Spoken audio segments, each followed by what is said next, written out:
การลบข้อมูลทั้งหมดเพื่อเป็นการล้างข้อมูลออกจากระบบโปรแกรมหรือเมื่อท่านทำการติดตั้งโปรแกรมใหม่ๆท่านสามารถลบข้อมูลทั้งหมดออกได้คำสั่งในการลบข้อมูลทั้งหมดจะช่วยให้ท่านในการลบข้อมูลเก่าที่ท่านบ่ต้องการออกได้เนาะซึ่งโปรแกรมจะมีการแยกให้ว่าต้องการลบส่วนใดออกเนาะวิธีการคลิกที่จัดการระบบเลื่อนเมาส์มาที่คำสั่งลบข้อมูลแล้วท่านสามารถเลือกเงื่อนไขว่าต้องการลบข้อมูลของช่วงระยะเวลาเท่าใดหรือวันที่ใดหาวันที่ใดประจำเดือนใดหรือประจำปี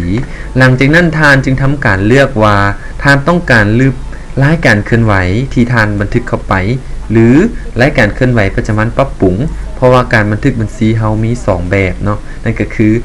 รายการเคลื่อนไหวปรับปรุงและรายการเคลื่อนไหวปกตินะหรือท่านต้องการลบเฉพาะยอดยกมานั่นก็คือห้องที่เป็นยอดยกมาของเฮานั่นเองเนาะท่านก็สามารถเลือกรายการที่ต้องการและก็เลือกปีที่ต้องการลบและก็ตอบคำสั่งลบข้อมูลและก็ตอบคำสั่ง yes เนาะแล้วก็โอเค